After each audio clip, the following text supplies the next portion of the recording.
Good morning, comic book fans. Welcome back to Comics in 5 Minutes. I'm your ever-loving host, Shorty, and after reviewing Punisher, this big, huge adult comic book with years of history and complicated themes, gonna look at Zawa now, which appears to be much more of a young adult kind of comic book, but still has lots of cool themes. Before we get to those, the thing that sold me on it was the cover.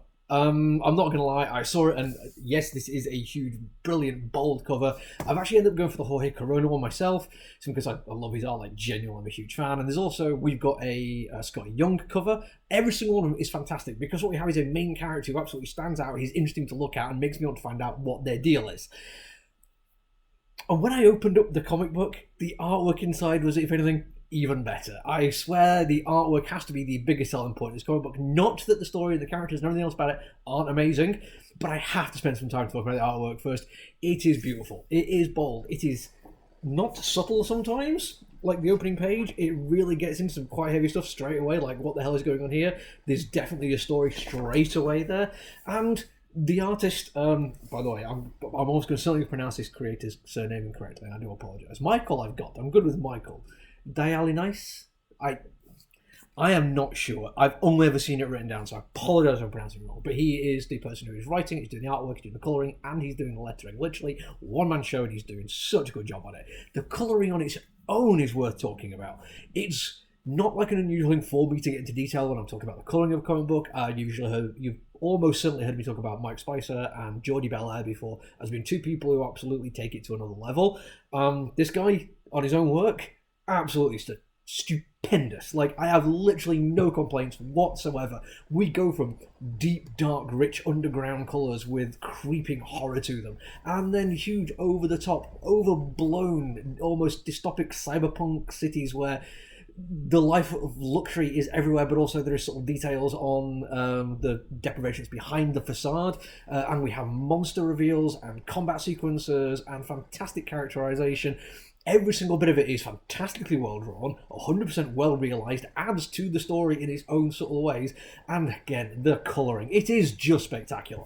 I'm going to randomly flick to a page, no idea what I'm going to get here, and look, we have this underground monster thing going on with lightning effects and fantastic onomatopoeia, and look at that character design. Honestly, any page you open it to is fantastic. It is one of the best looking comic books I've seen this year, and I am a huge, huge fan of just that. Now, it's also well written. We have some world building going on here, but not too much for an issue one. It is simply put, there's an awful lot of stuff we find out about the world because characters are talking to each other, and it never feels like they're doing it because there's some weird third party looking in on the situation, there's something to explain to them. All the dialogue, all the writing is naturalistic, and it all flows really nicely. It adds not only to the world but also to characters, and again, going to the artwork, each of the characters has their own distinct look and feel to them, and in their own way do add to it. We have two siblings and we see their mother, and the familiarity, the concepts and the way they're done and how they look like their mother in subtle ways but not too obvious is really quite clever, down to hair choices. And oh yeah, every character's got their own distinct haircut. Hair in comic books is one of those things where if it's bad, I'm going to notice it. If it's good, it's just a thing in a comic book and I'm barely going to comment on it. But if it's great, I'm going to tell you about it. And boy, is this great. All of these things come together to tell this great story. And it is a YA story. I think it's fantastic that it is because it's dealing with big issues. We have a mythical situation where there's a guardian under a mountain who seems to be able to provide a land of milk and honey, a land of plenty for everyone.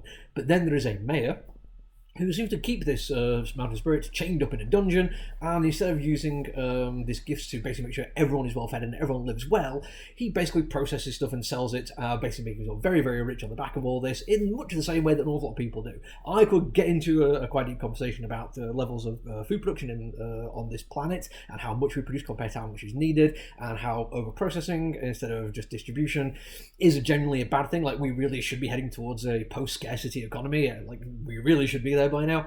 And the idea that this is a concept in this comic book which seems to, again, I'm not saying it is, but it seems to be aimed at a younger readership, is fantastic. It needs to be done. We constantly get asked for comic books which are suitable for young readers. This 100% is. It does have some kind of danger going on to it. There is certainly some threat, but it's done in a way which is comic booky, stylized, doesn't feel like it's going to end up with people getting throats ripped out and entrails thrown everywhere, but the danger does still feel real in much of the same way that some of the best scary children's movies can do.